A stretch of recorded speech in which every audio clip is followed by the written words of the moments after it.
ouest-france-emploi.com. Ça y est, c'est le jour J. Vous avez enfin décroché un entretien d'embauche. C'est le moment de vous surpasser, de donner le meilleur de vous-même.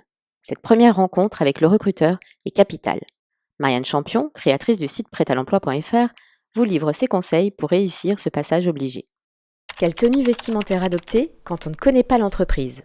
Alors la tenue vestimentaire, quand on va à un entretien, le mieux c'est de faire le plus classique possible. C'est-à-dire ne pas aller sur quelque chose d'extravagant, faire sobre et professionnel.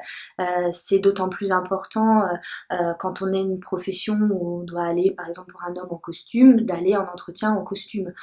C'est moins important d'utiliser le costume si on est dans le BTP par exemple, mais voilà, rester avec une tenue on va dire propre et sobre, professionnel. Comment se présenter en quelques mots ? Pour se présenter en quelques mots, il faut s'entraîner d'abord chez soi parce que c'est pas facile de présenter les choses rapidement et de manière efficace. Donc on va dire ça en 3 points. Le premier point, ça va être de décliner son identité en quelques mots. Ensuite, ça va être de résumer en 1 ou 2 phrases son expérience, en commençant par la formation par exemple. Et puis après de dire j'ai tant d'années d'expérience dans tel domaine ou tant d'années dans un autre domaine. Ça va être aussi j'ai réalisé des stages dans telle entreprise par exemple. Voilà, sélectionner vraiment ce qui est important. Et puis le 3e point, ça va être quelque chose, une ouverture sur l'entretien en donnant votre objectif. Aujourd'hui, je vise tel poste, je souhaite intégrer votre entreprise parce que je veux travailler dans votre secteur d'activité, par exemple, quelque chose qui ouvre et qui est positif pour la suite de l'entretien. Quelle gestuelle adopter ?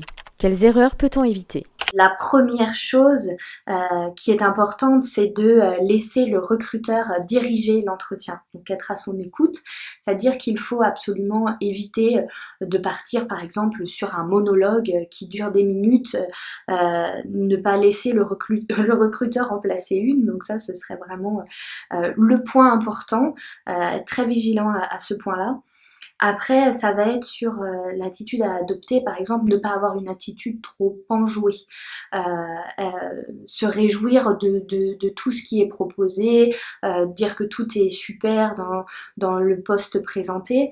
Il faut faire attention à cela parce que ça peut faire peur au recruteur qui se dit qu'on idéalise un peu trop les choses.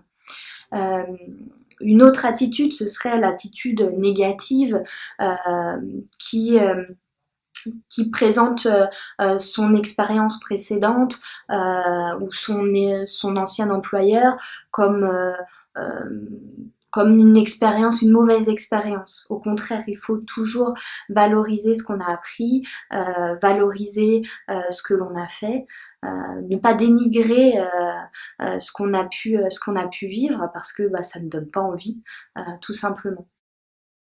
Question piège. À quoi s'attendre ?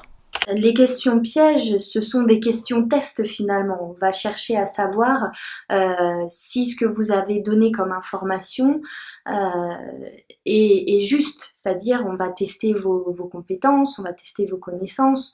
Par exemple, si vous avez mis que vous parlez anglais couramment, il se peut qu'une question piège, ce soit que d'un seul coup on se mette à vous parler en anglais, par exemple. Donc ça, il faut s'y attendre. Et puis, ça va être quand on a des points dans son parcours qui nous mettent mal à l'aise, vous pouvez être sûr que le recruteur les pointera du doigt et vous pose des questions sur ces points-là. Donc préparez-vous à y répondre. Justement, évitez le mal-être à répondre à ces questions-là. Préparez des réponses. Comment ne pas répondre à une question trop personnelle ? Normalement, le recruteur n'a pas le droit de poser des questions personnelles d'ordre de la vie privée ou religieuse, etc. C'est illégal. Maintenant, il y en a évidemment et malheureusement qui le font. Vous avez le droit de refuser catégoriquement de répondre. Maintenant, c'est parfois délicat et ça peut être un problème pour le recruteur et vous risqueriez de ne pas être recruté. Donc si vous décidez d'y répondre, vous pouvez choisir de faire une petite pirouette, c'est-à-dire répondre par l'humour ou de manière un petit peu décalée. Et puis, ou la dernière solution, c'est de mentir, dire ce qu'a envie d'entendre le recruteur. C'est vraiment uniquement si la question est d'ordre privé ou discriminatoire, où là, vous pouvez choisir de mentir, parce que de toute façon, si vous êtes recruté, ce ne sera pas source de sanctions ou de licenciement. Comment savoir si le recruteur est intéressé? C'est difficile parfois de le savoir. On peut se dire qu'on l'intéresse parce que il pose beaucoup de questions ou parce que l'entretien dure plus longtemps que celui des autres, par exemple. Maintenant, si un recruteur ne veut pas montrer ce qu'il a ressenti pendant l'entretien, il ne vous le montrera pas. C'est pas évident. C'est plus un ressenti, c'est assez subjectif finalement. À quel moment parler du salaire?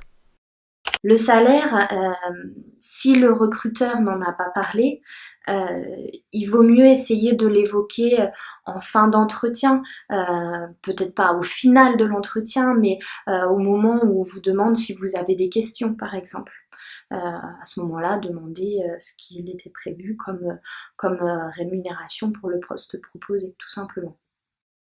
Peut-on demander des informations sur les autres candidats?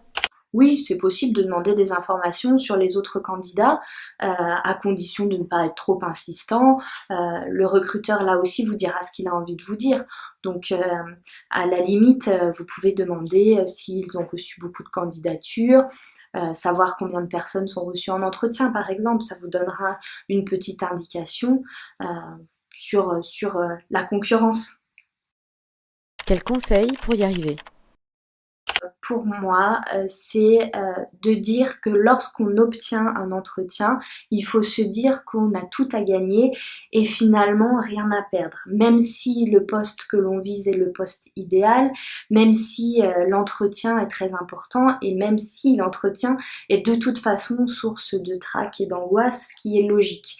Maintenant, il faut y aller positif en se disant qu'on a toutes ses chances et se dire qu'on y va pour convaincre le recruteur. Le but, c'est d'obtenir un oui et donc ne pensez qu'à ce oui de fin d'entretien. Allez-y convaincu que vous pouvez apporter des choses à l'entreprise. Westfrance-emploi.com. Trouver un emploi, pas un job.